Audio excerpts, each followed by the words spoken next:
안녕하세요. 대덕대 자동차과 이용훈 교수입니다. 소비자 시민협회 자동차 관련 결함과 해결 방안, 리콜에 대한 부분을 다시 시작하도록 하겠습니다. 이제 지난번에 한번 설명을 드렸고요. 오늘은 이제 실증, 사례 위주로 설명을 드릴 텐데, 일단은 또 이제 몇 주가 지났기 때문에 기억이 안 나실 수 있어서 지난번에 얘기했던 것 중에 핵심 부분을 리뷰하고 이어서 사례 중심으로 오늘 이야기를 풀어나가도록 하겠습니다.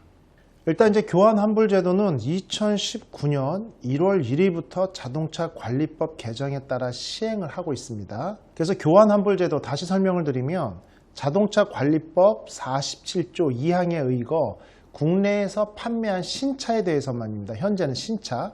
그리고 주행거리도 1년 미만의 2만 킬로 미만. 이 부분이 가장 문제가 된다고 했었죠. 대부분의 차들이 1년 미만에서 2만 킬로 주행할 때까지는 큰 문제가 발생 안 해요. 예전 차량들도 그랬지만 특히 최근 차량들은 주로 문제가 되는 게 이제 배출가스 관련 부품들이 많은 장치들이 부착이 되고 뭐 EGR이라든지 SCR이라든지 DPF라든지 부착이 됩니다. 그러다 보면 이런 것들이 카본, 껌댕이라고 그러죠. 수껌댕이 같은 게 카본이 끼고 슬러지가 끼고 때가 타면서 정상 작동을 안 하는 경우가 많거든요. 그래서 보통은 3, 4만 킬로 이상 주행을 하고 2, 3년 이상 주행했을 때 문제가 발생하기 때문에 1년에 2만 킬로로 이렇게 제약을 해놓은 것, 이 부분이 가장 소비자들의 권익을 침해한다, 이렇게 얘기가 나오고 있어요. 그 다음에 중대한 하자 2회, 일반 하자 3회. 중대하자 2회, 그 다음에 일반 하자 3회 증상이 재발했을 때 신차로 교환 또는 환불을 요구할 수 있는 제도인데, 여기도 이제 문제가 있죠. 처음 계약을 하면서부터 이러한 어떤 레몬법을 따르겠다고 판매자와 구매자 모두 사인을 하고 동의를 해야 되는 것이고요. 또 한 가지는 하자가 2회 발생했다, 일반 하자 3회 발생했다. 여기서도 문제가 있죠. 뭐냐면 우리가 정비센터 가면은 당연히 하자 발생에 대한 기록이 남고 수리 내역이 남음에도 불구하고 이번에 우리가 하자가 발생해서 두 번째 갈 때는 이번에 지난번과 동일한 하자가 발생했으니까 이번에도 제대로 고치지 않으면 나는 레몬법에 의해서 교환 요청을 할 겁니다 라고 제작사에 통보를 해야 된다는 거죠. 운전자나 소비자가 깜빡 잊고 통보를 안 하면 카운트가 안 된다는 거고요. 결국은 이런 부분에 대해서 소비자가 다음번에도 안 고쳐지면, 아니죠, 이번에도 안 고쳐지면 우리는 이걸 가지고 레몬법에 따르겠다, 차 교환 환불 요청하겠다라고 미리 협박, 통보를 하면은 제작사는 동일한 고장임에도 불구하고, 물론 모든 제작사가 그러는 건 아닙니다만, 뭐 핸들이 떨리는데도 뭐 웜 기어가 이상이 있다라고 수리를 해줬고, 다음번에는 뭐 거기에 실린더가 이상이 있다, 이렇게 다른 부품의 이상이라고 그 수리 명세서를 조금씩 바꾸면서 실제 동일한 하자라고 운전자는 분명히 느낍니다. 동일하게 핸들 떨림이라고 느끼면데도 불구하고 동일한 하자가 아닌 것처럼 서류를 꾸민다, 이런 의심을 상당히 많이 살 수 있는 행동을 하고 있어요. 그래서 이런 부분들도 좀 문제가 되지 않나, 이렇게 보고 있고요. 결국은 이제 서면 계약에 따라 판매된 자동차, 그래서 초창기에, 지금 상황 정확히 모르겠습니다만 100% 모든 메이커들이 이걸 따른 건 아니고요. 국산 자동차 메이커는 뭐 어떻게 울며 겨자 먹기 식으로 서면 계약에 따라 판매된다는 이런 내용이 있고요. 그 다음에 안전이 우려되거나 경제적 가치가 현저하게 훼손해서 사용이 곤란한 자동차, 이렇게 돼 있어요. 근데 이런 기준들이 좀 모호하다는 거죠. 그러다 보니까 안전이 우려된다라는 판단 기준도 운전자하고 회사하고 다를 수가 있고, 경제적 가치가 현저히 손상된다, 이 부분도 좀 서로 의견이 다를 수 있고요. 그리고 사용이 곤란한 자동차에 대한 기준도 다소 다르기 때문에 이런 부분에 대한 어떤 분란, 이런 것들이 많이 발생하고 있습니다. 그 다음에 이제 1년 이내 주행거리 2만인 이렇게 돼 있고요. 결국은 그 다음에 이제 가장 중요한 것들이 구조 및 장치, 원동기, 동력 장치, 조향 제동. 결국 엔진에 문제가 있거나 아니면은 동력 전달 장치, 우리가 말한 변속기든지 뭐 어떤 파워 트레인이죠. 그 다음 조향 장치, 핸들에 이상이 있거나 브레이크 제동 장치, 이런 것들에 이상이 있을 때 교환해 준다는데, 기타 이러지 않더라도 미국에서 예를 들어 볼게요. 앞유리가 깨져서 차 실내로 물이 들어오는 사고도 안전에 지장을 준다고, 왜 성에가 갑자기 낄 수 있으니까 해서 교환해 줬습니다. 근데 국내에서는 그런 사안 가지고는 교환 잘 안 해주죠. 이래서 이런 부분들이 징벌적 벌과금 제도하고 연계되지 않으면 나라별로 좀 차별성이 있다, 이런 얘기고요. 국토교통부 0으로 정한 구조 및 장치 외에 다른 부위에서 발생한 일반 하자는 3회 이상입니다. 그리고 증상이 재발했을 경우죠. 중요한 것은 중대한 하자로 인한 수리를 1회 받은 이후에 같은 증상이 재발할 경우에 사실을 제작사에게 알려야 된다는 거죠. 한 번 이상이 있어서 가서 고쳐왔어요. 두 번째 또 이상이 있어요. 그럴 때 제작사한테 아까 말씀드린 것처럼 지난번에 나 이거 한 번 고친 겁니다. 이번이 두 번째인데요. 이번에 안 고쳐지면 이거 교환 환불 레몬법 따를 겁니다. 이렇게 얘기를 해야 된다는 거죠. 하자 재발 통보의 의무가 차주에게 있다. 이런 부분도 상당히 난센스가 아닌가 이렇게 보고 있습니다. 그 다음에 하자의 추정이죠. 차량을 구매하고 어떤 손상이나 문제가 발생했을 때 구매 후 6개월 미만에 발생한 하자에 대해서는 원래부터 있던 거다 이렇게 보는데 그 얘기는 거꾸로 뭐죠? 6개월이 지났어요. 차량을 구매하고 6개월이 지난 다음에 발생한 하자는 처음에 인도될 때부터 있었던 하자가 아니라 운행 중에 발생한 하자라고 인정하겠다는 이런 숨은 뜻이 뒤에 있는 거죠. 이런 부분도 상당히 좀 곤혹스러운 어떤 표현이 아닌가 이렇게 얘기하고 있습니다. 교환환불의 유의사항은요. 교환환불 중재 판정은 확정 판결과 동일한 효과를 갖는다. 이렇게 나와 있고요. 수리 횟수 산정 시 이 부분이죠. 제작사에서 또는 국토부에서 핸들에 치명적인 문제가 있어서 안전에 지장이 있습니다 라고 해서 잦은 리콜하거나 무상 수리 등의 어떤 통보를 저희한테 했을 때 가서 고쳤죠. 근데 제대로 안 고쳐줬어요. 그래가지고 이거 안전에 지장이 있는데 하고 다시 갔습니다. 그렇게 다시 갔어도 이거는 첫 번째라는 거죠. 왜? 운전자가 제작사에서 통보하기 이전에 특별히 불편함을 느끼지 못했기 때문에 이것은 중대 결함 하자 수리 1회에 포함이 안 된다는 거죠. 그래서 정말 안전에 지장이 있고 치명적인 결함이 발생을 했어도 운전자가 모르고 불편함이 없었다는 그냥 넘어간다는 뜻이에요. 이거는 좀 생각해 볼 문제가 있습니다. 우리가 레몬법이라는 게 달콤한 오렌지인 줄 알고 샀는데 까서 먹어보니까 시큼한 레몬이라 껍질을 환불해 달라고 하는데 아니 껍질 다 까놓고 이걸 누가 환불해 주느냐 이랬을 때 아니 내가 눈이 어두워서 겉모양만 보고는 달콤한 오렌지인지 레몬인지 구분할 수 없었기 때문에 까서 먹어보니까 문제가 있다는 걸 알았다. 결론은 껍질을 까놔서 다시 판매할 수 없는 물건이다 하더라도 겉모양을 보고 내용을 살필 수 없었기 때문에 교환해 줘라. 이게 레몬법이거든요. 그러면 이런 부분 때문에 결국 수리 횟수 산정 시에 운전자가 불편함을 못 느꼈으면 넘어간다는 얘기죠. 결국은 하나를 까서 먹어봤어요. 근데 레몬인데 사용자가, 소비자가 시큼한 걸 모르고 맛있네 하고 먹었으면 그냥 땡이라는 거죠. 그 두 번째 걸 깔라고 했더니 잘못됐네요. 이거 오렌지가 아니고 레몬입니다. 이때 1회 수리로 인정한다. 이런 뜻이니까 좀 우리 정서랑은 맞지 않죠. 두 번째, 자동차 교환 환불 중재를 위해서 자동차 안전 하자 심의위원회가 있다. 이런 내용입니다. 그래서 교환 및 환불 요건을 다시 설명드릴게요.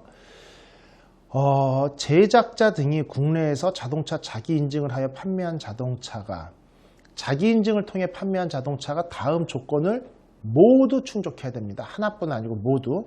첫 번째, 자동차 소유자가 여객 자동차 운수사업법이나 화물자동차 운수사업법에 따라서 운수사업자로 자동차가 2개 이상인 자는 제외한다는 얘기죠.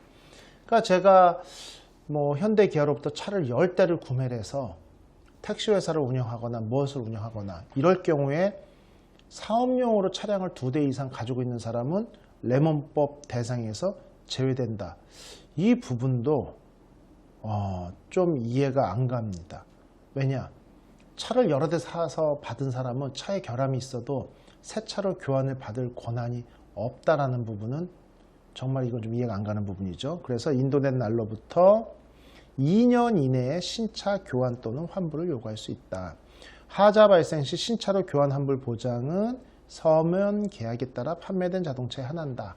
결국은 의무적으로 모든 자동차 메이커가 레몬법을 따르는 건 아니고 서면 계약을 통해서 동의한 데만 따른다 이런 내용이고요.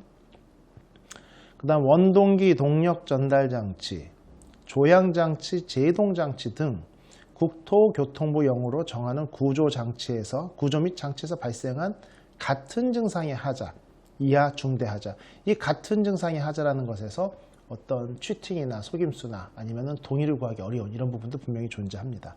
자, 그래서 그 이후로 리콜 시정 조치에 대해서, 그 다음 타이어 리콜 및 무상 수리 사례에 대해서, 타이어에 대한 리콜은 좀 어려워요. 왜냐하면 타이어가 이상 마모가 발생했을 때 제작 결함인지 아니면 자동차의 어떤 얼라이먼트 결함인지를 봐야 되거든요. 그래서 이런 부분에 대해서, 그 다음 자동차 리콜 사례를 좀 설명을 드리겠습니다. 그리고 자동차 결함 관련해서 중고차 허위 매물에 대한 어떤 예제를 좀 말씀드리고요. 마지막으로 소비자의 안전을 위한 자동차 리콜 정책 향후 방향이 어떻게 돼야 되는지 이런 부분을 설명을 드리도록 할 텐데, 외국 같은 경우는 일단 소비자 위주로 되어 있다. 결론만 미리 말씀드리면. 하지만 국내의 레몬법이나 소비자보호법은 아직도 제작사 위주로 되어 있다. 이런 부분이 좀 안타깝고, 이런 부분이 향후 개선돼야 될 여지가 있는 부분이다. 이렇게 설명드릴 수 있겠습니다. 이제 하나씩 살펴보도록 할게요. 리콜 시정 조치에 대해서 설명드리도록 하겠습니다. 요거는 이제 EGR 리콜 시정 조치 이행률입니다. EGR에 문제가 생겨서 그 EGR을 교체하든지 정비하는 부분인데, 여기서 이제 2차 리콜까지 갔어요. 1차 리콜은 이제 특정 수입차 회사입니다. 2018년 8월에 시작을 했고요. 그 다음에 2차 리콜은 2018년 11월에 시작을 했습니다. 그래서 처음 시작한 달은 스타트한 날짜가 틀리니까 제외하고요. 두 번째 달에 보면은 1차 리콜은 39.2%, 약 40%까지 리콜 달성률이 있었어요. 그 다음에 10월 달에는 69%, 결국은 8월 달에 7.4%였고 9월 달에 39.2%였기 때문에 약 한 달 만에 30%가 리콜을 받았다. 이렇게 보시면 됩니다. 하루에 1%씩 증가한다고 보시면 돼요. 그러다 보니까 10월 달에는 60%가 받았죠. 두 달이 지났으니까. 그리고 초창기 7.4%까지 포함해서 약 69%, 70% 가까운 리콜 달성률을 보였습니다. 문제는 11월, 셋째 달에 접어들면서 리콜률이 한 달에 15%로 절반으로 줄었죠. 그 다음에는 6.2%, 또 절반으로 줄었어요. 12월 달에는. 그러니까 처음 두 달, 석 달 동안은 한 달에 30%씩 쭉쭉 올라가다가 그 다음에 절반. 결국 이게 익스포넨트 쭉 감소 함수로 간다는 얘기죠. 그 다음에 시정률 정체 구간이 나타납니다. 이 정체 구간은 언제였나? 2019년 1월 이후로 쭉 결국 리콜 조치를 시행하고 한 달, 두 달, 세 달, 네 달, 다섯 달째부터 결국은 정체 구간이 발생한다는 거죠. 그래서 시간이 아무리 지나도 1년이 지난 후에도 91.4에서 97.8까지 약 6% 증가하는데 8개월, 9개월이 걸려도 늘어나지 않는다. 이런 부분이 1차 리콜 조치에서 나왔고요. 이 당시에 대상 차량은 10만 6,511대였습니다. 그 다음에 이제 동일한 회사에서 2차 리콜을 시행을 했어요. 2차 리콜은 대상 차량이 6만 5,893대였는데 똑같습니다. 첫 번째 달은 5.5%, 두 번째 25, 50해서 90%에 다달하는 데는 정확히 똑같이 비슷하게 5개월이 걸렸어요. 그래서 11월에 시작했는데 3월까지 결국 똑같이 5개월 후에는 90%까지 달성을 했습니다. 그런데 6개월째부터 지지부진해서 쭉 가면서 최종적으로는 8월 달까지 여기도 97%에 다달하지 못했다는 얘기죠. 결국 이 두 번의 리콜 조치율 이후 다른 메이커들의 리콜에 대한 소비자들의 반응이나 이런 걸 보면 다음과 같아요. 30%는 적극 참여층입니다. 한 달 반이면 30%까지 올라간다는 얘기죠. 빠르면 한 달 안에 전체 차량의 30%는 리콜 조치를 받습니다. 그리고 40에서 70%까지 올라갈 때는 중도 참여층으로 약 두 달이 걸린다는 거죠. 이 부분에서 회사의 적극적인 홍보와 각종 언론 매체의 공지 이런 부분이 필요한 부분이에요. 결국은 30에서 첫째 달 한 달 반 만에 30, 40%까지 쭉 올라가고 그 다음부터 그게 40에서 70까지 가는 데는 약 2개월 소요가 된다는 얘기죠. 그 80% 이후로는 미참여층이 많기 때문에 일단 참여 의사가 미진하고 여러 가지 문제점이 있기 때문에 정말 많은 사람들이 참여를 안 하는 분야가 발생합니다. 그럼 이럴 때 어떻게 해야 되느냐? 운전자한테는 아무 페널티가 없기 때문에 발생 안 하는 거예요. 첫 번째, 제작사가 보다 적극적으로 홍보를 하고 리콜을 알리고 고객들한테 편지를 하고 전화를 하고 이렇게 강제적으로 열심히 할 수 있도록 제도를 만들어야겠죠. 그러기 위해서는 리콜 달성률에 따라서 제작사한테 페널티를 먹이면 되는 거죠. 근데 그 페널티가 없어요. 물론 페널티 매기도 한계가 있습니다. 운전자가 도망다니면 어떻게 해요? 그러면 제작사는 억울하겠죠. 매일 전화하고 인력에 수천만 원, 수억의 비용을 들여서 홍보를 하고 리콜입니다라고 해도 안 오면 억울하죠. 한계가 있어요. 결론은 누구한테 피해를 줘야 되느냐? 제한을 해야 되느냐? 운전자에게 제한을 해야 되는 겁니다. 결국 EGR이라는 건 뭐냐면 우리가 EGR 리콜 시행 조치 이행률을 지금 얘기하고 있는데 배출가스 관련이거든요. 그럼 배출가스가 지속적으로 과다하게 뿜어내면 누구에게 손실 갑니까? 국민들의 건강을 해치는 거죠. 그럼에도 불구하고 사람들이 오지 않는다는 얘기죠. 다음번 자동차 검사, 정기검사 2년에 한 번 돌아오고 오래된 차는 1년에 한 번 돌아오고 이런 정기검사 때 아무 불이익이 없으니까 그냥 넘어가는 거죠. 그러다 보니까 뒤에 나오겠지만 리콜에 대해서 운전자들도 정상적으로 리콜 조치를 받지 않은 차량들은 자 리콜이 왜 있죠? 차량의 안전에 지대한 영향을 미칠 정도 안전에 지대한 영향을 미친다는 얘기는 본인뿐 아니라 주변 사람의 생명이나 건강이나 안전에 영향을 준다는 얘기죠. 그런데 자동차 검사를 왜 합니까? 일반 검사, 정기 검사, 정밀 검사를 왜 하죠? 배출가스 검사도 하면서 브레이크 라이닝도 보고 타이어 마모도 보고 라이트가 들어오는지도 보고 여러 가지 보는 이유는 차량의 기본적인 안전 운전에 적합하고 안전 운행을 할 수 있는지를 점검하기 위해서 일반 점검, 정밀 검사를 하는 겁니다. 그렇기 때문에 리콜이라는 용어가 들어갔고 리콜 조치를 받아야 될 차량이라고 한다면 그 조치를 받지 않았을 때 안전에 지대한 영향을 주는 거기 때문에 리콜 조치 미행 차량 운행 중지를 시키든지 아니면 여러 가지 불이익을 주지 않으면 리콜 달성률 99% 100% 도달할 수 없습니다. 그래서 이런 부분은 뒤에 좀 서류상으로 정리를 문서적으로 하겠습니다. 그럼 이제 자 보시죠. 고객의 관심 부족, 강제성이 없다. 이 부분이 중요하거든요. 그럼 정기검사 도래 시 리콜 시행 여부에 제재가 전혀 없어요. 정기검사 돌아왔는데 제가 이제 타고 있던 차 중에 하나도 예전에 그런 차가 있었습니다. 국산 자동차 클락션, 혼 커버가 튀어나와서 에어백이 터지거나 뭐 이럴 우려가 있다고 왔습니다. 만약에 그래서 리콜 받으라고 해요. 나사 몇 개 조이면 된다고. 그런데 이걸 조치를 안 받으면 운전을 하다가 사고가 났을 때 홈커버가 튀어 올라가지고 큰 부상을 입거나 심하게 다칠 수 있거든요. 아니면 에어백이 오작동을 할 수도 있고 정확히 내용을 제가 기억이 안 납니다만 그런 것들은 나뿐 아니라 주변 다른 차량에도 안전에 지대한 영향을 줄 수 있습니다. 그렇기 때문에 이런 부분은 제재를 가해야 된다는 얘기죠. 그래서 개선 방향.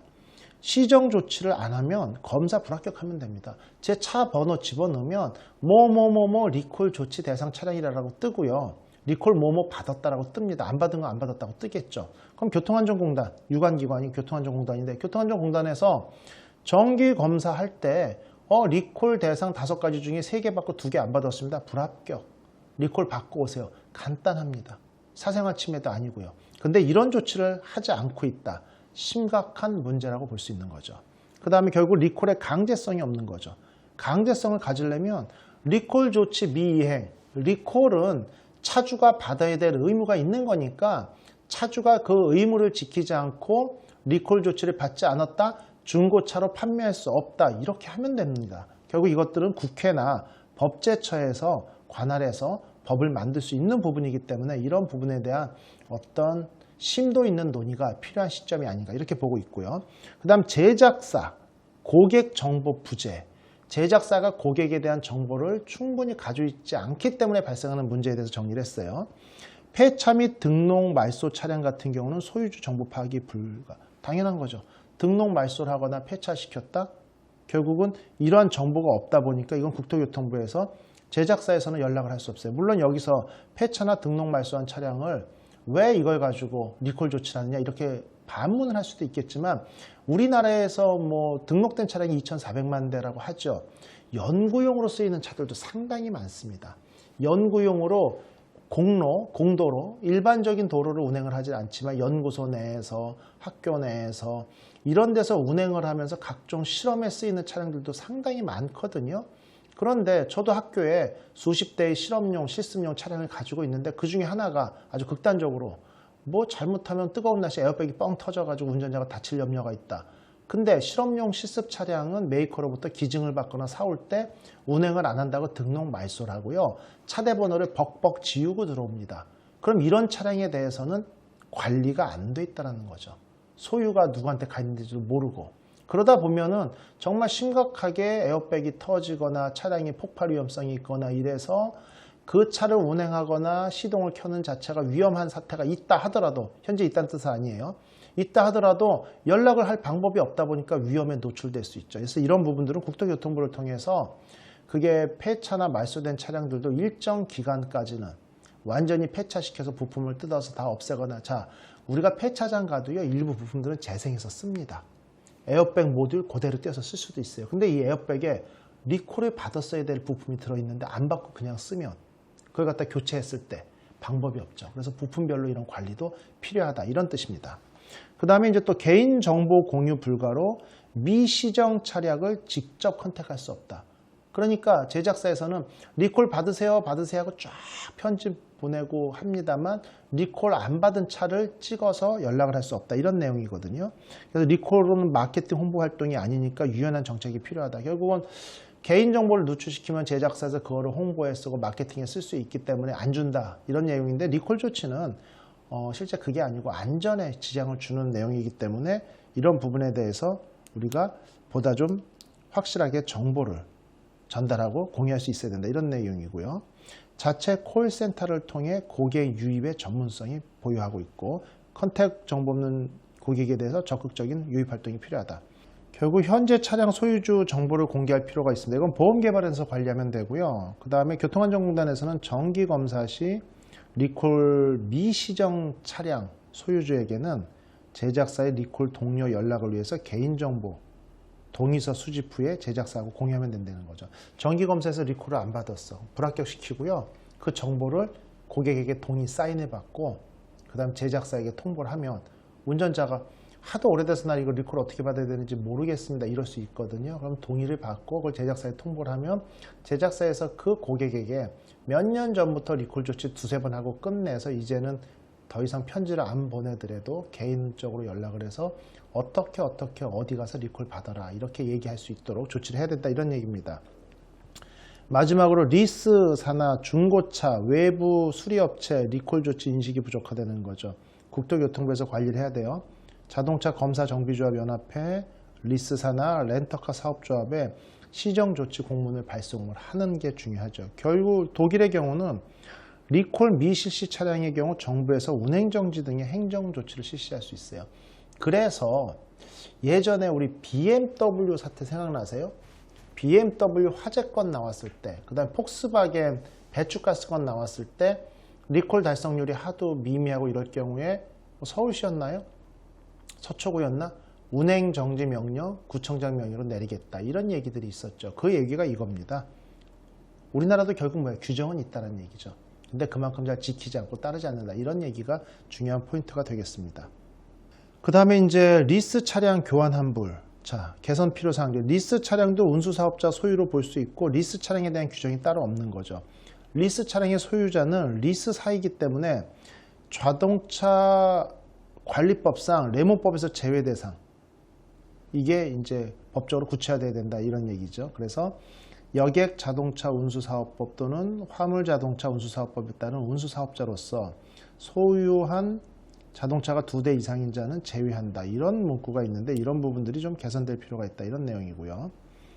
중고 차량 교환 환불, 신차 구매 고객에 한정된다. 이거는 이제 중고차는 해당이 안 된다는 내용이에요. 중고 차량에 대한 규정도 없고요.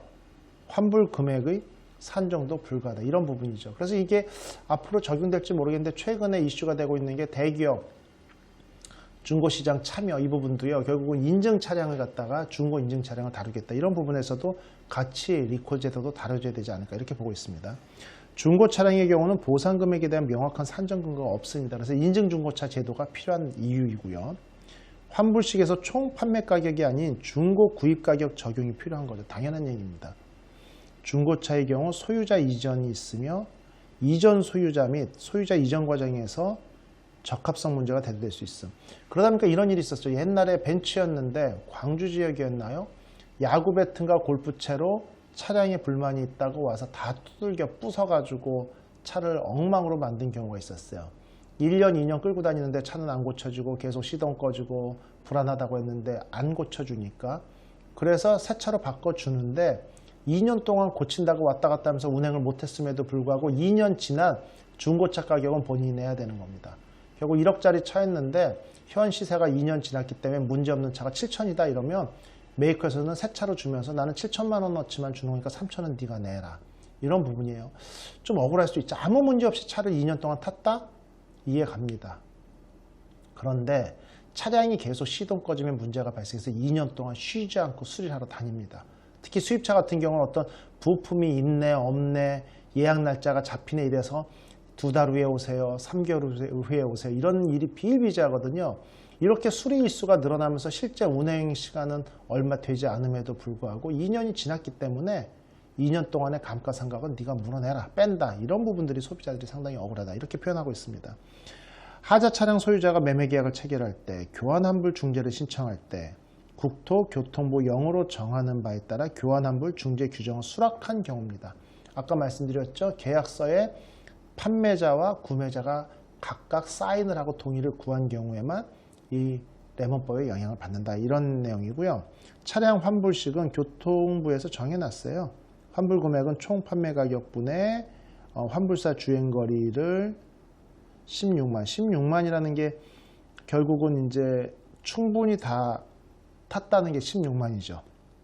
그래서 필수 비용을 더해서 결국 이 얘기는 뭐냐면 16만 킬로 탄 차 같은 경우는 16만 이상 탄 차는 아예 제로니까 환불 금액이 없다. 이런 내용일 수 있어요. 중대하자 일반하자의 구분이죠. 중대하자의 범위가 좀 모호하다. 이 부분이 계속 얘기가 나오고 있습니다. 그래서 자동차 관리법에도 소비자 분쟁 해결 기준에 명시된 주행 및 안전도 등에 관련된 중대 결함이라고 분쟁 유형을 구체화한 표현을 추가하고 있고요.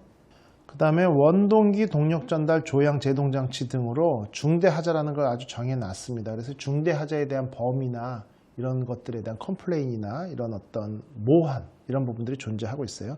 누적 수리일수 30일 초과, 불필요한 분쟁 예방 및 합리적 수리일수 산정을 위한 기준이 필요합니다. 점검과 수리의 차이라고 표현했는데 결국 수리기간의 산정 시점과 종료일이 명확하지 않아요. 도난 방지 부품 배송 기간은 수리일에서 또 제외한다. 이렇게 되어 있고요. 렌터카 제공 기간은 수리일에서 제외한다. 결국 차량 수리로 인해서 그 소비자가 운행을 못하면서 불편을 겪은 것만 카운트하겠다. 그 얘기는 뭐예요? 렌터카 빌려주면 수리일수에서 계속 제한다는 얘기니까 이 부분에 해당하는 경우는 특별히 없겠죠. 요즘 제작사들은 다 렌터카를 대주니까요. 부품 및 물류회사 파업으로 인한 불가항력적인 사항은 또 제외하고 주 52시간 근무 법제화로 휴일, 주말 근무에 대한 수리기간 산정에서 제외한다. 여러 가지 제외사항이 상당히 많습니다. 그래서 총 30일을 초과할 경우에는 차량을 교체해 줄 수 있도록 한다. 이런 내용이 있는데 이 규정에 따라서 레몬법 적용받아가지고 교체받은 차량이 없다. 제가 알기로는 아직까지. 이게 중요한 포인트입니다. 자, 리콜 중에 타이어 리콜 사태에 대해서 전체 프로세스를 설명드리도록 할게요. GMK 캡티바 품질 이슈입니다. 어떤 문제가 발생했느냐. 해당 제품은 P23550R19H, H428 복잡하죠. 근데 여러분들은 2355019만 아시면 돼요. 보통 타이어를 교체할 때 235 하면 235mm다. 타이어를 옆면에서 봤을 때 이 폭이 235mm, 한 뼘이 좀 넘는다 이거죠. 50은 이제 편평비라고 해서 타이어 높이하고 폭의 비율입니다. 그게 이제 50이다. 숫자가 작을수록 광폭이죠. 요것보다 넓다란 얘기죠.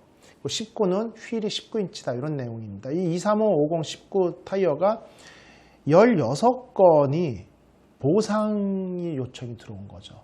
16건 상당히 작아요. 왜냐하면 전체 판매 대수가 5만 5천 개거든요. 그 중에 16건이니까 불량률로 따지면 0.029.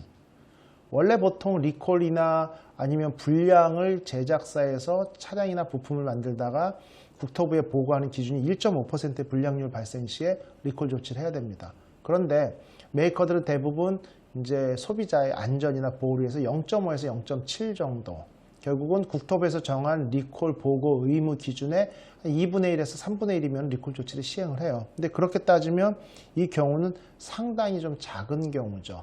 결국 한 50분의 1 정도의 작은 기준입니다. 그래서 16개 중에 진동이 8개의 케이스입니다.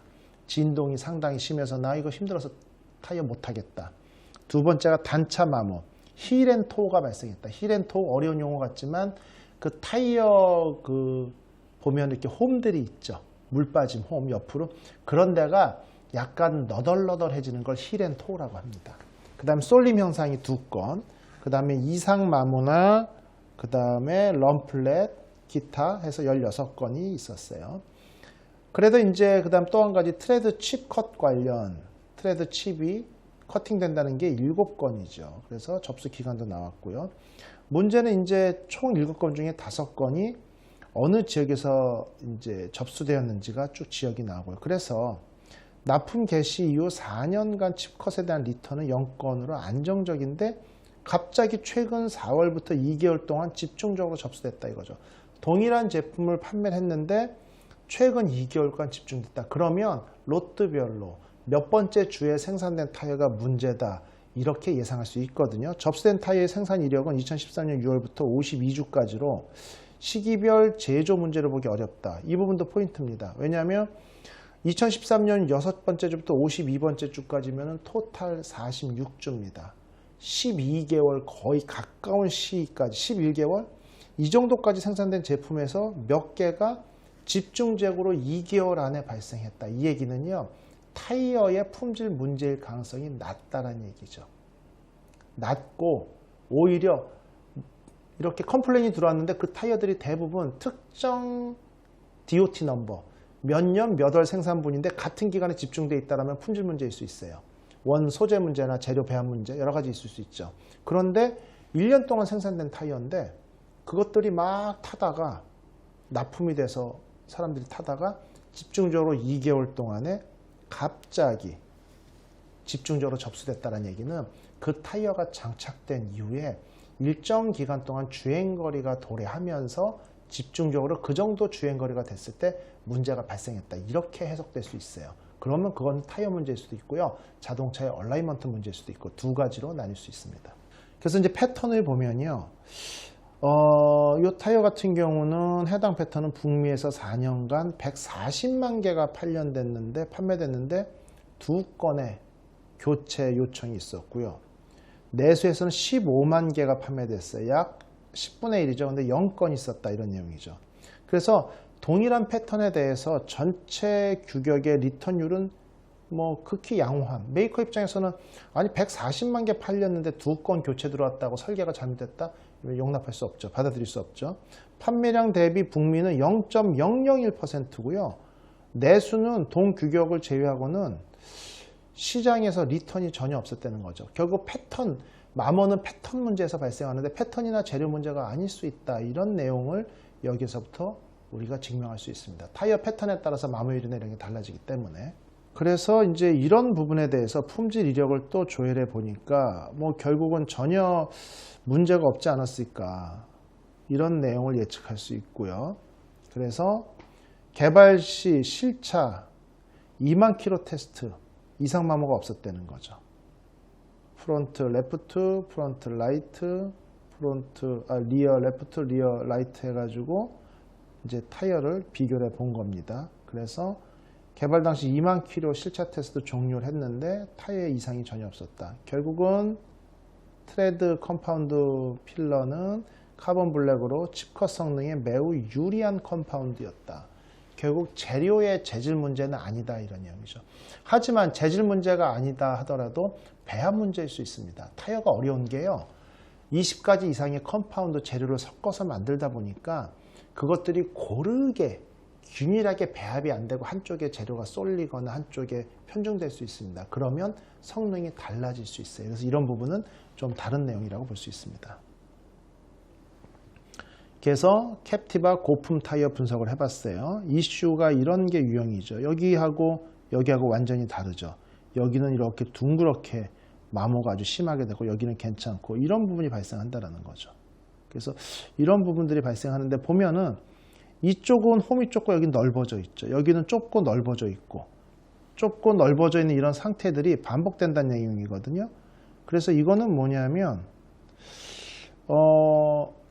갑자기 트레드가 이렇게 벌어지는 사태가 발생한다는 내용이에요. 그래서 보면은 이 간격은 그대로 유지되어 있는데 여기는 넓게 벌어져 있죠. 그래서 그림을 딱 보시면 차이점이 있죠. 이 간격이 여기는 좁은데 여기는 넓어져 있죠. 제작은 이렇게 안 합니다. 타이어 처음에 만들었을 때는 균일하게 하는데 여기는 좁고 여기는 이렇게 넓어져 있고 이쪽도 마찬가지죠. 좁고 넓어져 있고 어떻게 보면 이게 옥수수처럼 쫙 있는데 한쪽을 이렇게 벌려놓은 것 같죠. 틈틈이 군데군데. 결론만 말씀드리면 이 경우는 정상적인 운전 조건에서 이런 상태가 발견될 수 없어요. 나중에 결론이 나오겠지만 차를 운행을 과도하게 하면서 급제동을 중간중간 해주면서 급제동이 걸리는 왜 요즘에 ABS 때문에 타이어 브레이크가 쭉 밟히는 게 아니라 잡혔다 끌렸다 잡혔다 끌렸다 하니까 잡히는 부분에서만 이 블럭이 밀리는 거죠. 얘가 밀리고 여기는 패스하고 밀리고 하다 보니까 이 간격이 벌어지고 좁아지고 벌어지고 결국은 어떻게 보면 운전자가 악의를 갖고 강제적으로 이런 문제를 발생시키기 위해서 타이어를 가지고 조금 심하게 괴롭힌 이런 사례다 이렇게 볼 수 있습니다. 그래서 타이어 무상수리 사례에 대해서 설명을 또 드리겠습니다. 똑같아요. 올란도 이상마모 같은 경우도 이렇게 발생합니다. 이렇게 발생하고 여기는 차이가 이런 어떤 발생 사례에 대해서 보면은 올란도 차량이 후륜 내축의 이상마모 힐앤토우가 발생하고 소음이 생긴다. 17인치에서 18인치는 발생량이 미미한데 16인치에서 이런 게 생긴다는 거죠. 그래서 한국 GM의 올란도 차량이었고요. 규격은 215, 60, 16, 225, 50, 17, 235, 45, 18 2011년 2월 이후 양산된 타이어였고요. 그 다음에 또 편마모가 발생합니다. 고품 보면 왼쪽은 트레드가 그대로 살아있죠. 우측 보면은 다 달아있죠. 그래서 무상수리 현황을 보면 교체, 위치 교환, 점검에서 교체가 가장 많이 16인치는 발생을 했어요. 그래서 발생 비율은 16인치가 91%, 16인치에서 대부분 이런 것들이 발생했고 17인치, 18인치는 좀 무시해도 될 정도로 16인치에서 대부분 이런 현상이 발생했어요. 그래서 차량의 휠 얼라이먼트, 캠버각이 크고 강한 플러스 쪽으로 되어 있고 토우도 그렇고 후륜 일체형 현가장치 영향으로 타이어에서 끌림이 좀 심화됐다 이렇게 보여지고요. 차량의 측면에 대한 어떤 분석, 타이어 측면에 대한 분석으로 인해서 17, 18인치 대비 접지 폭이 적은 16인치가 영향을 많이 받아서 이상마모에 좀 불리함. 그래서 동일한 패턴이라도 16인치가 좀 불리하고 17, 18인치는 발생량이 미미했다. 그러니까 인치수가 커질수록 발생량이 미미했어요. 그래서 18인치 보면 4%, 17인치는 16%였고 16인치가 91%의 어떤 이런 이상마모 현상이 발생된 겁니다. 그래서 이제 이상마모에 대한 대응입니다. 11월 양산을 해서 14년 7월까지 GM 자체 테스트 중 센터부가 조기마모 됐다. 센터부가 조기마모 됐다는 여러 가지 원인이 있을 수 있어요. 공기압이 많아도 그렇고. 그래서 제품을 센터 숄더부 블록 크기를 변경 조치를 해서 조기마모는 개선이 됐습니다. 숄더부 이상마모 소음 불만 접수, 얼라이먼트 특성, 타이어 위치 교환 미실시로 발생했다. 그래서 우리가 보통 2만 킬로미터 타이어 교체해 주세요 이런 얘기 하는데 대부분 무시하고 넘어가죠. 큰 지장이 있겠느냐, 뭐 대형 사고가 발생하겠느냐 이런 생각들을 많이 하시는데 이런 거 보면은 교체해 주는 게 옳습니다. 그 다음에 패턴 변경품에 대한 평가, 택시 대상으로 평가. 택시 같은 경우 최근에는 아니지만 예전에는 보통 하루에 200km 이상 주행하고 많을 때 300km까지 주행을 합니다. 그러다 보니까 실제 하루에 250km 주행한다고 치고 한 달에 30일 타면요. 한 달에 7,500km죠. 그러면은 20일, 1년 운행을 하면은 약 한 8만, 10만 킬로까지 타다 보니까 짧은 시일 내에 타이어의 어떤 이상마모나 패턴 내구성 테스트에는 적합해요. 그래서 비교를 합니다. 금호 16인치하고 변경품인 미쉐린 제품으로 뒤에 보여드리겠습니다. 필드 대응한 협의, 한국 GM 당사 100% 공급만 원만화 16인치 한정해서 정책을 보상해 주겠다. 무상수리 언론에 공고합니다. 소비자 보건 권고로 16인치 이상 마모 타이어 무상수리 실시가 공고가 됩니다. 그리고 이상 마모 예방 조치 1년간 무상수리 서비스 어느 시간까지 해서 종료하겠다. 그래서 287대 차량에 506번의 타이어를 무상 교환을 실시했어요. 그래서 이상 마모 예방 조치 및 활동 제한, 정기적인 위치 교환 서비스, 만 킬로마다 이상 마모 최소화를 위한 휠 얼라이먼트 제작 사양 검토 이와 같은 일을 진행을 했고요. 센터 블록 길이는 축소했습니다. 변경 전과 변경 후 블록 길이가 좀 달라졌죠. 숄더 블록 크기는 확대했고요. 이런 어떤 변화를 통해 가지고 다음과 같이 후륜 내측 이상 마모 분석 결과 타이어 사이즈와 제조사와 관계없이 후륜 내측 이상 마모로 인해서 소음이 발생을 했다는 거고요. 이상 마모 휠 얼라이먼트 분석 결과 후륜 챔버의 강한 마이너스 값, 후륜 토의 플러스 값 이런 부분들 대부분 차량에서 위치 교환을 미실시해서 이상 마모가 진행이 됐다. 결국은 정기적인 위치 교환, 이상 마모에 유리한 쪽으로 제작사항 검토가 좋다. 결국 이상 마모를 줄이기 위해서는 휠 얼라이먼트 쪽에서 결국 이제 최근에는 차량의 고속 성능 그리고 핸들링을 최적화시키기 위해서 이런 쪽으로 얼라이먼트 쪽이 갑니다. 엔진의 힘도 좋아졌기 때문에 훌떡 뒤집히면 안 되니까. 그런데 우리가 차량은요 일상적인 상황에서 그냥 출퇴근용으로 가정용 레저용으로 타는 거하고 우리가 주행 테스트 하는 차량처럼 어떤 경기장에서 죽기 살기로 달리는 차량이 구분이 돼야 되는데 차량들의 성능이 점차 높아지다 보니까 일반적으로 운전자들이 뭐 유럽의 수입차, 강한 차, 엔진 힘이 좋고 출력이 좋은 차를 선호하죠. 그에 맞춰 타이어도 변경돼야 되고요. 그에 맞춰 차량의 고출력을 스티어 핸들링을 적합하게 하면서 적당한 접지력을 유지하면서 노면에 착착착착 붙어가야 드라이빙의 즐거움도 맛볼 수 있고 또 한 가지는 사고 예방에도 도움이 되겠죠. 결국 타이어 회사 같은 경우는 제작자, 자동차 제작사의 요구에 맞춰서 스펙을 결정할 수밖에 없는데요. 이렇게 고속 주행 성능이나 높은 토크에 견디기 위한 얼라이먼트하고 일반적인 얼라이먼트는 다소 차이를 둘 수밖에 없거든요. 그래서 접지력을 좋게 해서 타이어 폭이 점차 넓어진다든지 그래서 우리가 무식하게 튜닝한 차등 중에 광폭 타이어인데 이렇게 바퀴가 막 축도 키워가지고 바깥쪽 위로 올라간 이런 과도한 차량들 보는 경우 있죠. 이런 경우까지 발생할 수 있는 거죠. 극단적으로. 그런 차량들 내측 마모 당연히 심해지겠죠. 그런데 차량의 성능을 그렇게 올라가길 원하고 고속주행이 안전하길 원하고 적합하길 원하면서 타이어는 또 3년, 4년 오래 쓰길 원한다는 이런 미스매치가 자동차나 타이어 제작사들한테는 상당히 곤혹스러운 일입니다. 그래서 고속주행 성능에 적합하고 안전에 지장이 없고 차량이 바닥에 착 달라붙는 차량 같은 경우는 마모가 일반적인 패턴에 뭐 집에서 와이프나 운전 초보자들이나 이렇게 조용히 시내에서 마트만 다니면서 타는 차량의 마모하고는 달라질 수밖에 없고요. 그런 것들을 제작 결함이라고 하기에는 다소 좀 거리감이 있다. 이렇게 저는 평가하고 있습니다. 그래서 올란도 이상 마모를 보면요. 무상수리 현황 차량 대수는 267대 16인치에 집중돼 있죠. 인치별 16인치의 타이어 개수가 가장 많이 돼 있고요. 주행 거리별 보면요. 2만에서 3만 사이, 3만에서 4만 사이가 대부분이죠.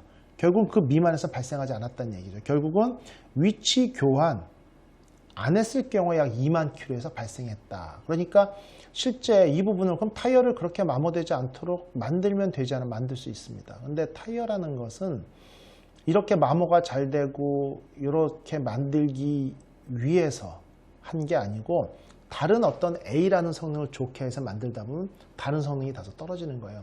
그래서 우리가 진흙, 찰흙을 갖다 꾹 쥐어짜면 손가락 사이에서 새어 나오죠. 그래서 마이 트라이앵글이라고 합니다. 어느 세네 가지 성능이 있어요. 마모율, 뭐 고속 내구 성능, 뭐 접지력이나 소음 진동 이런 것들이 한쪽 성능을 쭉 끌어올리면 다른 쪽 성능이 줄어들고요. 전체 면적이 거의 일정해요. 그러다 보니까 결국은 늘 1년 내내 차를 타는 몇 년 내내 일정하게 좋은 성능을 내려면은 만 킬로마다 위치 교환을 실시하면 아주 좋다는 내용이죠. 근데 지금 당장 타기에는 좋고 타이어 성능이 최적화되어 있다 할지라도 위치 교환을 안 하면 편마모가 발생한다. 이런 내용이라고 이해하시면 됩니다. 그래서 생산 주차별 접수 현황을 보면요. 이렇게 좀 겹쳐 있죠. 특정 주에 이런 것들이 보통 많이 문제가 됩니다. 그래서 패턴을 바꿨어요. 그런데도 종종 발생한다. 그 이유는. 하지만 패턴을 바꾼 이후에는 발생률이 상당히 떨어졌죠. 점차 확 줄어들고 있고, 이래서 이런 부분에 따라서 패턴 디자인의 변화에 따라서 타이어의 마모율이나 고객이 느끼는 불만은 확 줄어들 수가 있습니다. 그래서 이상 마모에 대해서 고객 불만 차량의 후륜 얼라이먼트, 휠 얼라이먼트 분석을 해보면 챔버 같은 경우는 이제 이 정도 센터에 정확히 이제 들어와 있죠. 크로스 챔버는 이쪽에 있고, 근데 리얼 라이트 오른쪽 같은 경우는 한쪽으로 좀 밑으로 내려가 있죠. 그죠? 토갑 같은 경우도 강하게 이렇게 돼 있는 이런 부분들이 결국은 올란도 이상 마모를 유발한 게 아닌가. 결론은 자동차 제작에 있어서 이런 얼라이먼트 값을 변경할 조치가 필요하다. 이런 결론을 내릴 수도 있는 거죠. 결국 타사 제품하고 비교를 했습니다. 그래서 금호 타이어 미쉐린하고 비교를 했는데 후륜 레프트, 후륜 라이트 0.7mm, 아웃사이드는 6.7, 안쪽은 6.0 마모율이 이렇게 발생을 했고요. 똑같이 0.7, 0.6 발생했어요. 그런데 미쉐린을 가지고 했더니 이건 6.1, 5.2 오히려 0.9mm 발생, 0.5mm 발생. 결국은 올란도 택시 차량 마모 모니터링 결과 타사 제품 모두 후륜 내층에서 편마모 양상이 동일하게 발생했다. 자, 이제 결론 났죠. 타이어 문제가 아니죠. 얼라이먼트 문제인 겁니다. 그래서 이런 경우에는 금호 타이어를 갖다 쓰고 미쉐린을 쓰고 어떤 타이어 회사 제품을 쓰더라도 동일하게 편마모가 발생했다. 그럼 패턴의 이상이다. 컴파운드의 이상이다라는 타이어 제작사의 문제가 아니다라는 결론인 거고요. 이럴 경우에는 자동차 제작사에서 이런 부분들 얼라이먼트 값을 변경을 해줘야 된다. 왜 이 얘기를 하냐면 오늘 리콜 시간에 리콜 조치에서 가장 중요한 핵심이 뭐냐면요. 무슨 문제가 발생했는데도 왜 리콜 조치를 안 하느냐 이런 고객 불만이 많습니다. 소비자들. 여기서 정확히 아셔야 될 게 문제 발생했습니다. 저희 거 위험합니다. 라고 통보하는 건 리콜 조치가 아니에요. 솔루션, 해결책을 찾은 다음에 현대자동차 이런 문제 발생했는데요. 이런 조치 받으면 좋아집니다. 프로그램 업데이트 받으세요. 코나 화재처럼요. 전기차. 이래서 업데이트 받으면 이렇게 좋아집니다라는 리콜 계획서를 제출합니다. 국토부나 환경부에. 배출가스 관련이면 환경부, 자동차 일반 안전은 국토부에 제출해서 국토부에서 서류를 보고 문제가 정확히 분석이 됐고 이런 조치를 취하면 해결이 되겠네. 리콜해. 꽝. 승인을 내줘야 리콜을 하는 거예요. 그렇기 때문에 지금 이 조사를 왜 했느냐. 이게 패턴을 바꿨는데 문제가 좋아질지 안 좋아질지 어떻게 합니까? 테스트를 해야죠. 그리고 이게 타이어 문제인지 자동차 문제인지도 알아야 되는 거죠. 그래서 지금 그러니까 우리가 타이어 이상이 있다고 소보원에 고발했는데 왜 바로 조치가 이루어지지 않지? 새 걸로 안 바꿔주지? 라고 소비자들이 화를 내는 경우는 많이 봅니다. 오늘 리콜에 대해서 레몬법에 대해서 제작자만 두들겨 패고 두들겨 팬다는 표현 이상이죠. 제작자에게 막 뭐라고 하는 이게 교육 자료가 아니고요. 여러분들도 아셔야 되는 겁니다. 이런 타이어 마모나 일부 제품에 대해서는 개선된 제품이 정상적인 성능을 내는 게 확보된 다음에야 리콜 조치를 취할 수 있습니다. 그러다 보니까 수개월에서 몇 년까지 걸릴 수 있는 거예요. 그래서 결국은 이상 마모 현상은 다음과 같이 결론이 납니다. 그 다음에 이제 소음 분석을 해볼게요. 이제 타이어 상태, KH25 신품, 25 택시, MC 택시, 고품, 오래된 거, 고품 해가지고 시속 50km 저속 주행, 범용로 80km 주행, 그 다음에 범용로 50km 주행. 이렇게 해가지고 저속 및 고속에서 패턴 변경을 한 거죠. 패턴을. 그래서 변경 전 제품보다 어떤지 보는 거죠. 그래서 저속 소음 효과가 어떤지 해가지고 로드, 노이즈 테스트를 실시를 합니다. 타이어는요, 마모도 중요하고요. 제동거리 중요하고요. 그립력으로 안전 운전에도 중요하고요. 고속 내구 성능 뻥 터지지 않아야 되고요. 그 다음에 소음 진동도 중요하고요. 너무도 많은 성능들을 만족시켜야 되는 게 있어서 상당히 어렵습니다. 그 다음에 이제 얼라이먼트 영향도 시뮬레이션을 했습니다. 그래서 캠버 토우를 적용 시 타이어 내측에 발생되는 마찰 에너지가 스태틱 상태 대비 증가합니다. 내측 편마모에 좀 불리한 결과가 나왔고요. 결국은 이렇게 나와서 다음과 같은 어떤 시뮬레이션 결과로 새로운 패턴을 인치별로 우리가 테스트를 해서 문제점을 해결하는 여러 가지 상황들이 발생하고 있습니다. 그래가지고 이제 웨어 실험, 마모 실험이죠. 다 성능은 좋아졌고 고르게 편마모가 아니고 고르게 마모되는데 후딱 마모돼서 6개월 만에 타이어 바꿔야 된다. 큰일 나겠죠. 그래서 일반적으로 했더니 후륜 인사이드 숄더 이상 마모 경향이 없어졌고 그 다음에 이상 마모 발생하고 이런 분석을 통해 가지고 실제 주행 조건 재현이 뭐 적합한지 미비한지 해서 올란도 차량, 고객 차량 뉴카렌스 소울에다가 페인트웨어를 분석하고 휠 얼라이먼트 값을 보면서 이렇게 각종 테스트를 진행을 합니다. 자, 이제 또 현대 제네시스 뜯김 현상. 이건 제가 직접 경험한 거예요. 보면 타이어가 이렇게 좀 뜯겼죠. 너덜너덜. 쥐가 파먹은 것처럼.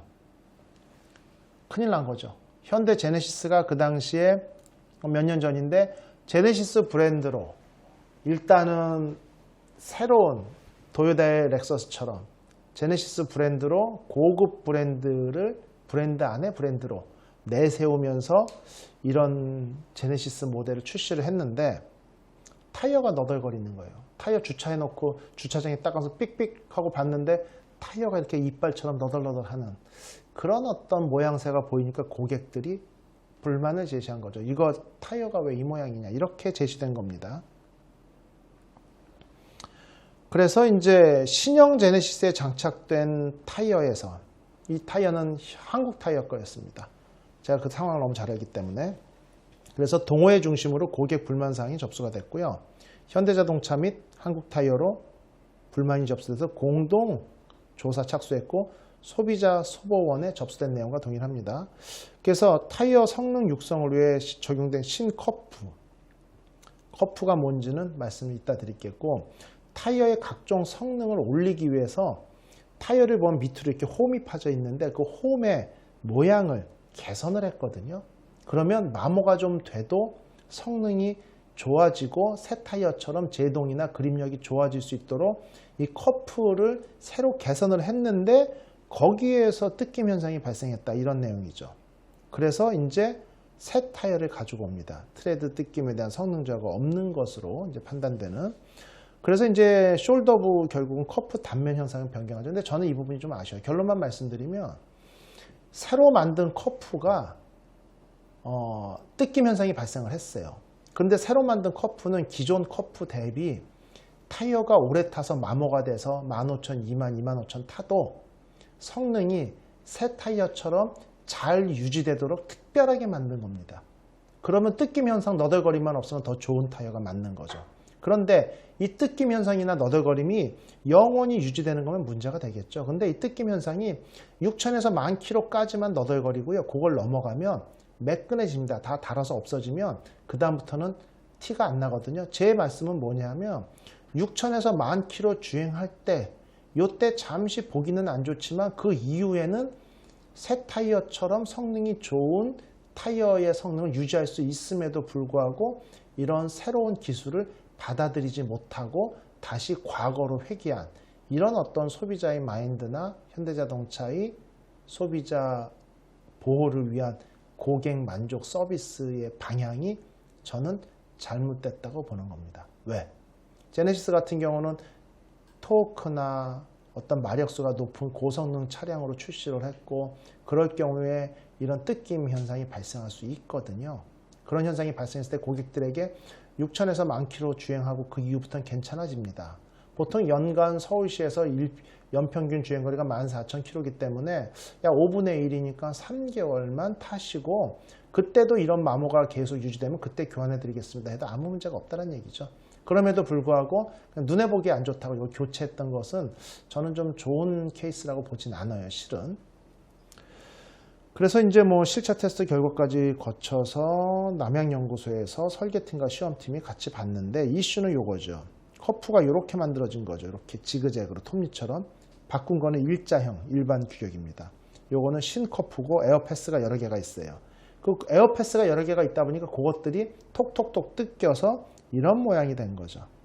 그리고 여기는 이렇게 깔끔하게 마모가 됐고 결국은 에어패스가 마모되면서 이렇게 잠시 너저분한 현상이 발생했고 그 다음에 기존의 일반 규격은 그런 현상이 발생하지 않았죠. 그러니까 보기는 이게 깔끔하고 이 부분이 보기는 안 좋죠. 이해합니다. 하지만 10,000km 가서는 똑같아지는 거예요. 그러니까 결국 10,000km까지만 주행하면 타이어의 너덜거림은 없어진다는 거죠. 그리고 타이어의 나머지 성능은 훨씬 좋은데 그럼에도 불구하고 교체된 케이스입니다. 그래서 마모 초기에 신커프가 일반 커프 대비 마모 상태가 깨끗하지 못한 인정. 하지만 5,000에서 10,000km 이상 주행 시 외관 상태가 양호해지니까 저는 그대로 유지했어야 될 기술이다 이렇게 보는 겁니다.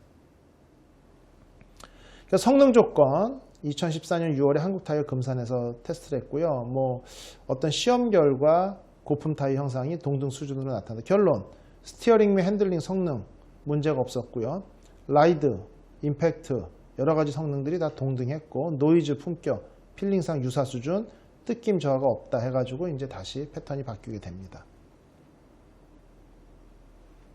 그리고 제네시스 뜯김 현상에 대해서 성능 드라이버들이 체크를 합니다. 몇 점 체크를 해서 문제점이 있는지 체크한 체크 시트예요. 자, 요게 이제 그 제네시스 DH인데 요게 신커프 형상이에요. 몰드. 그 다음에 기존 겁니다. 그냥 어떻게 보면 개선했다고는 하지만 뻥 뚫어놓은 거고 이렇게 뚫어놔서 블록들이 꺾이거나 밀리는 게 이게 블록이 작아진 게 이렇게 제껴지죠. 이런 제껴짐이나 이런 부분에서 좀 더 강성을 유지하도록 한 건데 이러다 보니까 너덜거린 이런 커프가 너덜너덜 보기 좋지 않은 현상이 발생했다. 이런 게 이제 주요 원인입니다. 중요한 것은 이제 현대자동차의 실주행팀. 근데 이 부분에 대해서 제가 아까 이제 서비스에 대해서 뭐라고 했죠. 왜 이런 고객 서비스를 해서 타이어를 교체해 줬을까? 더 성능이 좋은 건데 한 5,000km 3개월만 버티면 되는데 그게 불만이다. 이런 얘기를 했는데 반대로 조직이 크다 보니까 어떻게 보면은 그 명령 체계나 어떤 협동심이 결여된 걸 수도 있는데 이걸 보면요. 현대자동차 주행팀에서 모든 성능이 기존과 동일하다. 봐봐요. 패턴 개선 전후 사양 비교 성능 결과 동등 이상임. 결국은 뭐냐면요. 아까 그 신커프 너덜너덜해서 보기는 안 좋지만 제동 그립력에는 아무 지장이 없다. 결국은 이게 제네시스에 달렸을 때 성능에 영향을 주지 않고 자동차의 핸들링, 제동, 코너링 이런 성능에는 전혀 문제가 없습니다라고 보고서를 현대 본사에 올린 거죠. 그러다 보니까 한국 타이어랑 현대자동차랑 싸움이 붙는 거죠. 타이어 성능에 아무 문제가 없다는데 이걸 왜 리콜 조치를 해서 교체해 줘야 됩니까? 못하겠습니다 소리가 한국 타이어에서 나오는 거고. 왜? 객관적인 데이터. 현대자동차 내부 연구원에서 테스트한 결과도 아무 성능이 없다, 지장이 없다고 하니까 이거 가지고 붙어봅시다가 된 겁니다. 그래서 이때 리콜 비용이 약 130억 정도라고 제가 기억해요. 그런데 그걸 갖다가 누가 부담할 거냐도 얘기가 안 나오고 있는 거죠. 현대 측에서는 65억씩 반씩 부담하죠. 왜? 그 현대자동차가 갑이죠. 한국 타이어는 당연히 을입니다. 그런데 타이어가 잘못됐어. 을이 독박 써야죠. 서비스 비용에 고객들한테 선물까지 돌려야 될 겁니다. 갑이 난리 칠 거예요. 그럼에도 불구하고 이 타이어 케이스 같은 경우 제네시스의 뜯김 현상은 리콜 비용을 반반 대자라고 얘기가 나왔다는 얘기는요. 타이어 제작에 아무 문제가 없었다는 반증이죠. 제가 타이어 쪽의 전문가이기 때문에 이런 말씀 감히 드리는 거고 결국 그러다 보니까 이런 부분에서 리콜 조치를 내렸고요. 그 이후로 여담입니다만 타이어의 성능이나 여러 가지 이유 때문에 한국 타이어의 타이어들이 대부분 수입 타이어를 제외하고는 현대자동차의 OE 타이어로 많이 공급이 됐었는데 한국 타이어가 옳은 소리를 한번 내고 그 다음에 넥센 타이어 쪽으로 OE 타이어가 방향을 많이 돌려섰죠. 덕분에 넥센은 또 성능이 많이 좋아졌습니다. 현재는 그런 어떤 비하인드 스토리들이 좀 있는 거죠. 그래서 보시면은 이제 그 개선품 승인 도면 접수해서 양산을 해서 새로 적용된 제품을 뭐 판매하겠다. 그래서 현대 제네시스 타이어 뜯김 현상에 대한 리콜이 이와 같이 복잡한 상황으로 전개됐고요. 그 다음에 이 부분에 대해서 아무 잘못 없고 정말 고성능의 새로운 타이어를 만든 연구소의 중요 직책에 있는 분은 현대하고의 이런 어떤 갈등 이후로 이제 사직서를 쓴 걸로 제가 알고 있습니다. 그래서 제네시스 뜯김 현상은 다음과 같습니다. 뭐 이렇게 돼서 1000km, 2000km, 3000km 가면서 어떻게 변하는지 이런 것들을 사진으로 나타낸 겁니다. 다음도 마찬가지고요. 그래서 특이사항 없음, 이상 없는 걸로 마무리되는 거죠. 여기서 중요한 걸 볼게요. 이게 포드, 미쉐린, 아우디, 피렐리 똑같죠? 똑같죠? 그러니까 타이어 기술 문제가 아닌 거죠. 아우디나 피렐리는 이런 부분에 대해서 고객들이 뭐라고 하면 이거는 고성능 차량에 고성능 타이어가 껴있으면 일반적으로 이럴 수 있습니다라고 넘어갈 문제라는 거죠. 근데 이런 문제가 있는데 국내 제네시스 DH 같은 경우는 이걸 교체를 해줬다. 이래서 선진 사례 대비해서도 요거는 좀 고객 서비스 차원, 고객들은 뭐 기분 좋았겠죠. 새 타이어 교체받아서. 하지만 저는 리콜 조치 시행한 것 중엔 잘못된 케이스라고 얘기를 하고 싶습니다. 결론, 트레드 뜯김으로 인해 실차에는 성능 저하가 하나도 없다. 제가 앞에서 말씀드렸죠. 결국 외관상 문제다. 루킹의 문제라는 거죠. 보기만 안 좋을 뿐이다. 우리가 제주도에서 귤 사면 깨끗이 씻긴 거 말고 이렇게 얼룩덜룩한 귤들이 있죠. 노지귤이라고 하고 농약 안 친 귤. 그런 것들 먹어보면 더 맛있고 아무 지장 없고 오히려 오래돼도 상하지 않거든요. 세척을 안 했기 때문에. 세척 안 한 귤들 맛있기 때문에 요즘은 사 먹습니다만 똑같은 문제인 거죠. 아, 보기도 좋지 않은데 왜 교체해줘. 이렇게 된 거고요. 그래서 실차 마모 결과 뜯김이 있는 타이어도 5,000에서 10,000km 주행하면 깨끗해진다. 이런 내용이고요. 현대자동차와 뭐 어쩌고 저쩌고 해서 있습니다. 조립 라인에 공급됐다. 이런 케이스입니다. 이번에는 자동차 리콜 사례에 대해서 좀 몇 가지 설명을 드리도록 할게요. 이제 거의 강의가 마무리되고 있습니다. 배기가스 실내 유입 문제. 이게 그랜저였던 걸로 기억하고 제가 실제 테스트를 했었고요. 배기가스 배기관이 뒤로 쭉 뽑아져 나온 차량 보기 싫죠. 범퍼가 멋있고 범퍼 안쪽으로 싹 들어가 있을 경우 이쁘겠죠. 그러다 보니까 차량이 막 달리다 보면 우리가 이제 개울 같은 데 가면 물이 쫙 흐르다 큰 돌이 있으면 돌 뒤로 이렇게 소용돌이 치죠. 그래서 낙엽 같은 게 거기 제자리에서 빙빙빙 돌 뒤에서 도는 거 보셨을 거예요. 마찬가지로 자동차도 유선형으로 만든 물 흐르듯이 이렇게 쫙 흐르다가 뒤에서 맴돕니다. 근데 배기관이 뒤까지 쑥 빠져 있으면 여기서 배기가스가 뒤로 나갈 텐데 요 맴도는 데까지만 배기관이 나와 있다 보니까 여기에 가스가 모여 있는 거죠. 가스가 모여 있다가 차가 고속주행으로 왕 달리잖아요. 왕 달리면서 썬루프 같은 걸 엽니다. 썬루프를 열면 차 실내 공기가 위로 쫙 빨려 들어가면서 차량 내부가 기압이 약간 떨어지게 돼요. 기압이 떨어진다? 저기압이다? 고기압 쪽에서 어떻게 되겠어요? 빨려 들어오죠. 그러니까 후미, 이 머플러 뒤쪽에 모여있던 배기가스가 트렁크를 통해서 쭉 밀려 들어오는 거죠. 거기다 최근에 트렁크들 보면은 그 당시에 뒷좌석 사이에 팔걸이를 열면 스키스루라고 있습니다. 요만한 창 하나 열고 이렇게 뭐죠, 교도소 독방 사진 넣어주는 것처럼 생긴 거 있죠? 그거 딱 열면 글로 스키나 긴 장비들 집어넣도록 플라스틱으로 되어 있습니다. 그런 틈으로요, 가스가 쫙 들어오는 거죠. 그래서 이제 자동차 실내 소독하는 연무기, 연무를 트렁크에 가득 뿌려놓고 제가 달려봤어요. 연기가 안으로 쫙 빨려 들어옵니다. 그러니까 눈에 보이지 않는 일산화탄소. 일산화탄소는요, 10ppm만 돼도요, 생명에 치명적으로 위험하다고 되어 있습니다. 그 상태로 30분, 40분 있으면 중추신경계 이상을 유발할 수 있어요. 근데 배출가스는 HC, CO, CO2, 낙스 이런 것들이 있죠. 그 중에 또 한 가지 그때 제작된 그 그랜저 차량 같은 경우가 GDI 엔진으로 아주 고성능으로 달릴 수 있습니다. GDI 엔진 같은 경우는 디젤이 낼 수 있는 그 출력을 낼 수 있거든요. 그러다 보니까 130, 140에서 160까지 가속 페달을 왕 밟으면 RPM이 올라가죠. RPM이 올라간다는 얘기는 연료가 들어가서 엔진이 움직이다가 펑 터트려주고 배출가스가 나와야 되는데 이 사이클이 빠르다는 얘기죠.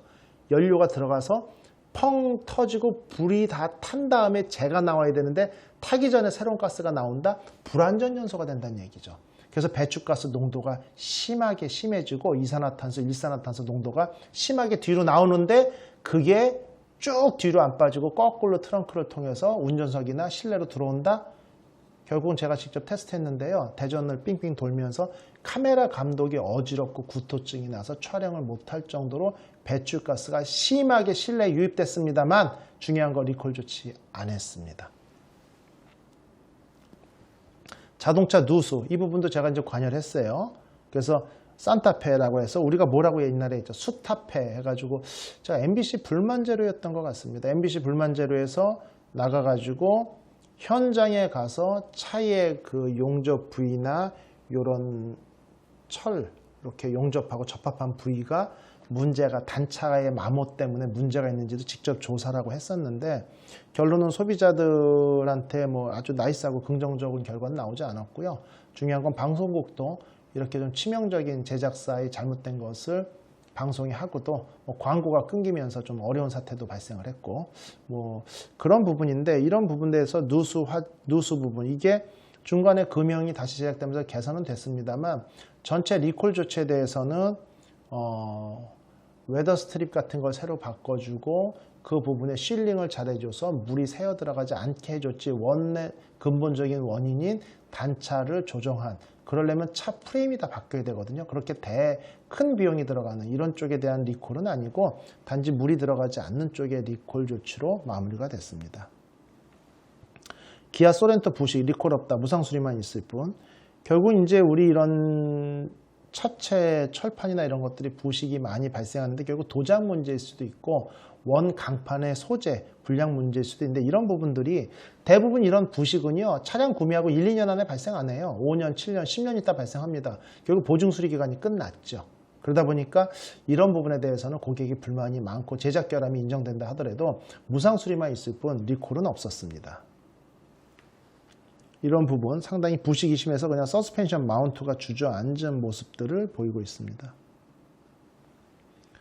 반면 미국에서는 신차로도 교환이 됩니다. 자동차 제작사의 리콜 대응에 따르면 소비자가 차량 교환을 진행한 건수가 2013년 상반기 미국 레몬법 사이트에 따르면 우리나라 것뿐 아니라 전체 미국에서 판매된 차량 중에 1000건이 넘는다. 결국은 레몬법으로 교체한 차량이 1000건이 넘는 게 미국인데 우리나라는 레몬법으로 교체된 차량 제로다. 뭐 이런 부분이죠. GM 같은 경우는 점화장치 이상으로 이제 이런 부분이 발생을 했고 결국은 사망사고가 있었는데 제때 조치를 취하지 않고 은폐하려 했다는 의혹이 있었고 미국은 늑장 대응으로 3,500만 달러의 벌금 결국 늑장 대응이에요. 차량의 치명적인 결함이 아니라 왜 늑장 대응을 하면서 조사에 적극적으로 임하지 않느냐만 가지고도 3,500만 달러의 벌금을 부과하고 있습니다. 도요타 같은 경우 도요타 급발진으로 벌금 냈다 이런 얘기들 많이 해요. 1조 3천억. 정확히 말씀드릴게요. 급발진으로 뭐 가속 페달을 밟았는데 매트에 그 가속 페달이 꼈네 뭐 이런 얘기들 나오는데요. 급발진을 인정해서 1조 3천억 벌금 낸 게 아닙니다. 뭐냐면요. 본인들은 원인 파악을 어느 정도 했는데 이게 매트에 페달이 껴서 그럴 수도 있다. 테스트 해보자 이렇게 시간을 질질 끌면서 급발진 조사를 의도적으로 피하고 시간을 끌었어요. 시간을 끌다가 추가 사망이 발생했죠. 그래서 늑장 대응했다라는 이유로 징벌적 벌금으로 1조 3천억의 벌금을 때린 겁니다. 그러니까 급발진이 있었다 했으면 돈 피해가 더 컸겠죠. 뭐 폭스바겐만 해도 뭐 수십조의 어떤 배출가스 때문에 문제가 있는데 급발진을 도요타가 인정했다? 뭐 수십조, 수백조가 나갔을 수도 있죠. 결국은 늑장 대응입니다. 근데 그 벌금이 1조 3천억이라는 거. 국내 수입차 리콜 됐습니다. 2011년부터 20년대 안 지났기 때문에 보시면은 17, 18, 19년도에 상당히 좀 많이 늘어나고 있어요. 차종이 다양화되고 차량의 개발 기간이 짧아지면서 그다음 전자장치가 워낙 복잡해지다 보니까 소소한 리콜이 많이 발생하고 있습니다. 리콜 조치 그래프로 나타낸 겁니다. 국내 수입 자동차 차종별 리콜 현황이고요. 국산차는 리콜이 어떻게 보면 미미해요. 근데 수입차들은 많이 늘어나고 있다. 결국은 뭐 아까 예제가 그거밖에 없어서 국내 메이커를 조금 뭐라고 했는데 실제 이런 상황 보면은 국내 메이커가 역차별을 당하고 있다고도 볼 수 있을 정도로 수입차들이 리콜에 대해서는 상당히 품질 문제에 대해서는 좀 욕을 먹을 만합니다. 자동차 중고차 판매 허위 매물, 중고차 판매 허위 매물 상당히 많죠.